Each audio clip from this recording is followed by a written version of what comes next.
आज की इस मोटिवेशनल स्टोरी के जरिए हम जानेंगे कि हमारी ज़िंदगी कितनी कीमती है, हमें अपनी कीमती ज़िंदगी को किस तरह जीना चाहिए। तो शुरू करते हैं। एक बार की बात है, गौतम बुद्ध अपने शिष्यों को जिंदगी से जुड़े अच्छी बुरी चीज़ों का ज्ञान दे रहे थे। सभी शिष्य उनकी बातों का बहुत ध्यान से सुन रहे थे। उन सभी में एक शिष्य ऐसा भी था जिसे प्रश्न पूछने की बहुत आदत थी।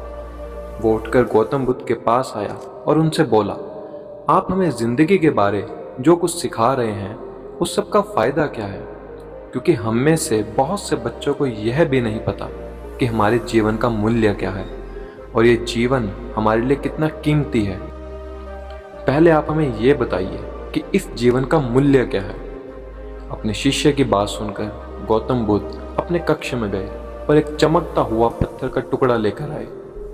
वो टुकड़ा उन्होंने अपने शिष्य को दिया और बोले, मैं तुम्हें इस जीवन का मूल्य तब बताऊंगा जब तुम इस पत्थर का सही मूल्य पता लगा कर आओगे। साथ ही ये ध्यान रखना कि तुम्हें ये पत्थर का टुकड़ा किसी को बेचना नहीं है। गौतम बुद्ध की बात मानकर वो शिष्य बाजार की तरफ चला गया। बाजार में सबसे पहले उसकी नज़र एक फल बेचने वाले पर पड़ी। उसने वो पत्थर उस फल वाले को दिखाया और बोला, इस पत्थर के बदले आप मुझे कितने फल दे सकते हैं? फल वाला बोला, ये पत्थर कुछ खास तो नहीं, लेकिन फिर भी इसके बदले में तुम्हें 10 केले दे सकता हूँ। वह शिष्य उस पत्थर को लेकर आगे चला गया। फिर उसे एक सब्जी वाला मिला। शिष्य ने उस सब्जी वाले से उस पत्थर की कीमत पूछी। सब्जी वाले ने उस पत्थर को ध्यान से देखा और बोला, इस पत्थर की कीमत के बदले मैं तुम्हें ज्यादा से ज्यादा 1 बोरी भरकर सब्जी दे सकता हूँ। इसके बाद वह शिष्य उस पत्थर को लेकर एक सोने के व्यापारी के पास गया। उस पत्थर के टुकड़े की चमक देखते ही उस सुनार ने उसकी कीमत 100 सोने के सिक्के लगाई। शिष्य ने वो टुकड़ा बेचने से मना किया तो सुनार उसके बदले 200 सोने के सिक्के देने भी राजी हो गया, लेकिन शिष्य ने वो पत्थर नहीं बेचा। इसके बाद वह शिष्य एक हीरो के व्यापारी के पास गया और उनके सामने उसने वो पत्थर के टुकड़े को रख दिया। उस पत्थर को देखते ही हीरे का व्यापारी ने एक साफ कपड़ा बिछाया, उस पत्थर को उसके ऊपर रखा और फिर उसकी परिक्रमा की और हाथ जोड़कर उस पत्थर को कपड़े में लपेटते हुए बोला, तुम जिसे मामूली पत्थर समझकर उसकी कीमत पूछ रहे हो, असल में ये एक बेशकीमती रूबी है। ऐसा रूबी हर किसी को नहीं मिलता। मैं अगर अपना सब कुछ भी बेच दूं तो भी इसकी कीमत नहीं चुका सकता। उस व्यापारी की बात सुनकर वह शिष्य हैरान हो गया। वो दौड़ा दौड़ा बुद्ध के पास आया और उन्हें उसने जो कुछ भी बाजार में हुआ तो वह सब बताया। उसकी अचरज भरी बातें सुनकर गौतम बुद्ध बोले, तुम्हारा सवाल का जवाब इस रूबी की कीमत में ही छिपा है। हमारा जीवन भी एक रूबी की तरह ही है।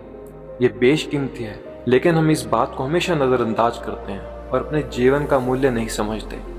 हम दूसरों को देखकर और उनके जैसा जीवन जीने की कोशिश में अपने जीवन की कीमत को कम कर देते हैं।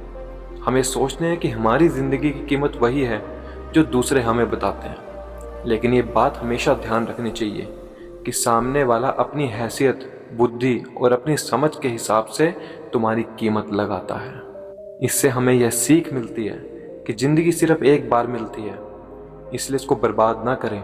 अपनी ज़िंदगी को उतना ही कीमती समझें जितना कीमती आप अपने बैंक में रखे रुपयों को समझते हैं।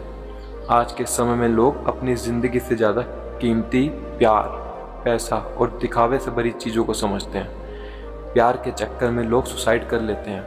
पैसों के चक्कर में ऐसा काम करने लग जाते हैं कि उनकी ज़िंदगी बर्बाद हो जाती है। नाम कमाने के चक्कर में उल्टे सीधे काम करने लग जाते हैं। हमेशा याद रखें कि दिखावा करना ज़रूरी नहीं है। प्यार दोबारा मिल सकता है, पैसा फिर कमाया जा सकता है, लेकिन ज़िंदगी को फिर से पाया नहीं जा सकता। इसलिए अपनी बेशकीमती ज़िंदगी को अच्छे से जिएं, हर पल का आनंद लें। कभी ये ना सोचें कि आप इस दुनिया में किसी काम के नहीं, ना कभी ये सोचें कि आपकी ज़िंदगी व्यर्थ है।